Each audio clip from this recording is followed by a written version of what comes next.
In November 1895, a physicist named Wilhelm Röntgen was working alone in his dark laboratory, passing electricity through a vacuum tube.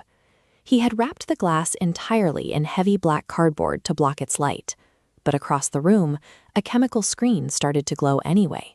The tube was completely sealed. No light should have escaped it. Yet every time he switched the current on, the glow appeared. He started placing items between the tube and the screen to see what could block it.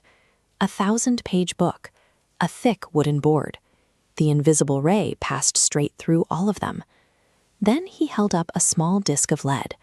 Looking at the screen, he saw past the shadow of the metal, directly into the bones of his own hand, glowing faintly inside his living flesh. Röntgen spent the next 7 weeks obsessively testing this unknown ray, barely leaving his lab to eat. When he finally needed to capture the effect on a photographic plate, he asked his wife, Anna Bertha, to hold her hand in the beam. The resulting image showed her bones, tendons, and a wedding ring floating in a ghostly light. When she saw it, she reportedly said it felt like looking at her own death. No human being had ever seen their own skeleton while still alive.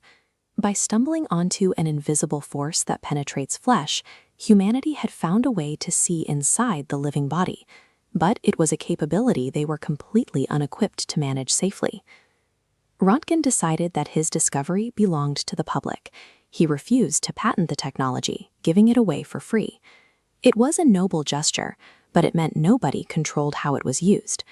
Because the mechanics of the ray were unknown, Röntgen named it X for that reason. The public treated it like a novelty. Fairgrounds and department stores quickly set up unshielded machines, charging ordinary people 10 cents to stare at their own glowing bones for fun. Releasing this power without an instruction manual turned a scientific breakthrough into an unregulated public hazard. Thomas Edison jumped on the discovery immediately.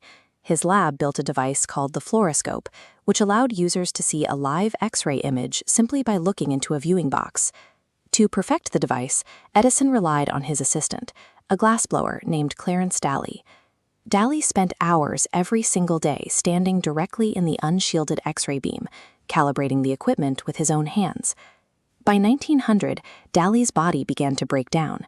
His hair fell out, his face aged rapidly, and deep, painful lesions formed across his knuckles and wrists. When his left hand became too damaged to work, he simply switched to his right. The tissue damage progressed into metastatic skin cancer. Doctors amputated Dally's left arm, and then his right. In 1904, he died at the age of 39. The loss terrified Edison deeply, that he abandoned his X-ray research entirely. Dally's death provided physical evidence that this invisible light was destroying human tissue. Yet for years, his story remained an isolated warning that society largely ignored. Even as early medical professionals warned of the dangers and pleaded for lead shielding, the commercial market moved in the opposite direction. By the 1920s, ordinary shoe stores were installing X-ray machines directly onto their sales floors. Children would slide their feet into wooden cabinets and peer through a viewer to watch their toe bones wiggle, supposedly to guarantee a perfect shoe fit. Shop clerks stood next to these machines all day long, absorbing massive doses of unshielded leakage. A total lack of scientific understanding allowed a lethal technology to be marketed as a harmless consumer gimmick for over 3 decades. What was actually happening inside Edison's lab and those wooden shoeboxes? This diagram shows the inner workings of an X-ray tube. Inside a sealed vacuum, a heated electrode, the cathode, releases a stream of electrons. A powerful electric field accelerates those electrons across the tube at extreme speeds, slamming them into a metal target, usually tungsten.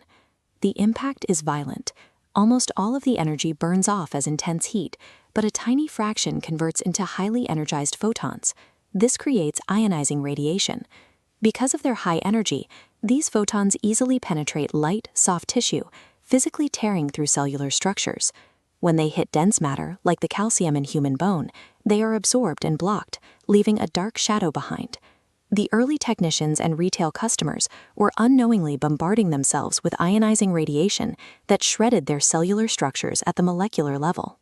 Today, the historical Wild West of radiology has been replaced by the sterile precision of modern medicine. We step behind thick, lead-lined walls.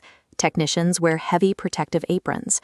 The machines are calibrated to release tightly controlled microdoses of radiation, targeting exactly what the doctor needs to see and nothing more. A single chest X-ray today delivers a microscopic fraction of the radiation absorbed by Clarence Dally, or a 1930s shoe store clerk in a single afternoon. These modern protections grew directly out of the documented injuries and deaths of those early years. The legacy of Röntgen's accident is a reminder of what happens when the use of a technology outpaces the understanding of its risks. Every lead apron and shielded wall in a modern hospital exists because someone else worked without them and paid the price.